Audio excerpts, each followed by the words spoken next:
Hello guys, in this video I'm going to talk about the preparation you should do before you begin to write a response for writing task 2 of IELTS exam.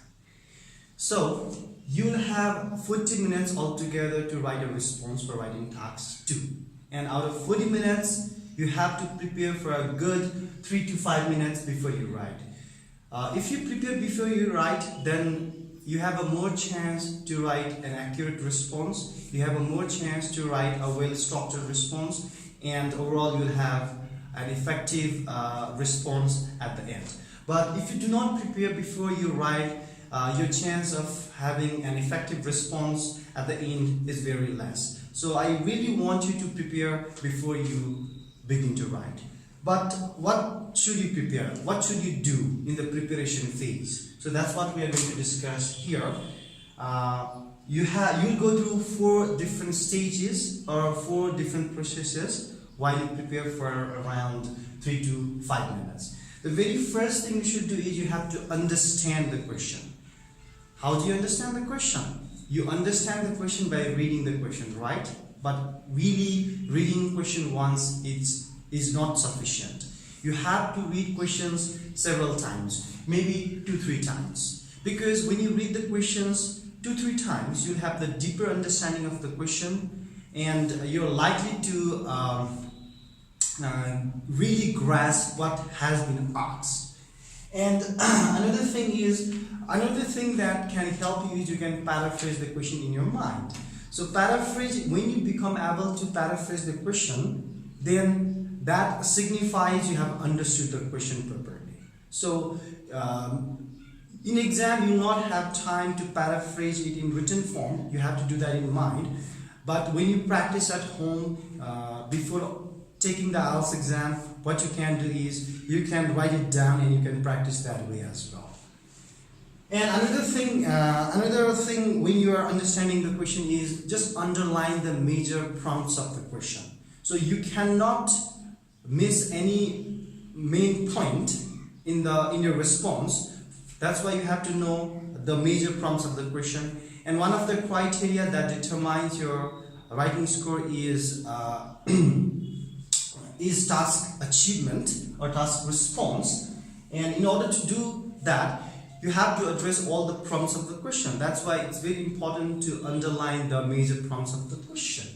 And the final thing you have to do when you are understanding the question is you have to figure out which question type you are given. So because I already told you in the previous videos that the question type requires slightly different structure, and the question type also requires a different response, overall different response. That's why you have to understand the question type as well. So after understanding the question, after having the deeper understanding of the question, now you are going to come up with ideas. So you have to go through brainstorm and you have to jot down the ideas in your scrap paper. In exam, you will not be given a separate paper to make notes. So there will be some free space in the question booklet. You can make your notes there. And when you're making notes, just write whatever comes in your mind related to the topic.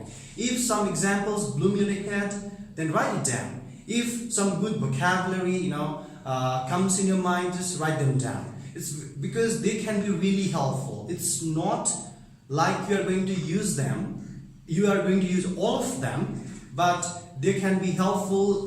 They can actually help you to compose good sentences. They can help you to make connections between sentences as well. That's why if whatever comes in your mind, write it down. That's what you have to do.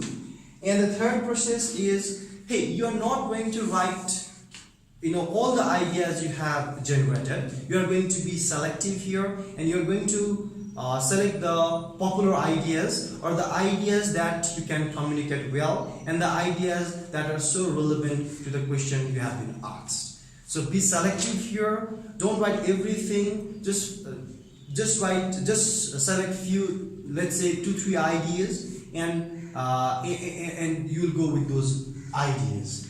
And the final thing you have to do is you have to plan your writing. You have to figure out how many paragraphs you're going to have. So you will have 4 or 5 paragraphs altogether. One introduction paragraph, 2 or 3 body paragraphs and 1 conclusion paragraph. And you have to be certain before you write, either you have 2 or 3 body paragraphs. And it definitely depends on the amount of ideas you have or how you are going to approach the question. That's why you have to figure out the number of paragraphs, and you have to figure out what you are going to write in each and every paragraph. So just do this before you begin to write, because if you prepare before you write, then you have a greater chance to write a relevant and accurate and an effective response. If you do not write, then what usually happens with most of the candidates is they just begin to write without any preparation, and in the middle of writing they just think they are writing unrelated ideas. They are not they understand the question after writing 2 or 3 paragraphs, and they do not have time to erase everything and write it again. That's why plan before you write. So you may think that planning for 3 to 5 minutes is a waste of time, but definitely it's not a waste of time. When you plan before you write, you write faster, you write more accurately, and you write more effective response. That's why I really want you to prepare for 3 to 5 minutes. So this is the preparation you should do before you write. That's all for today, and in the next video I'll be discussing about the structure you should follow for each and every type of question. See you.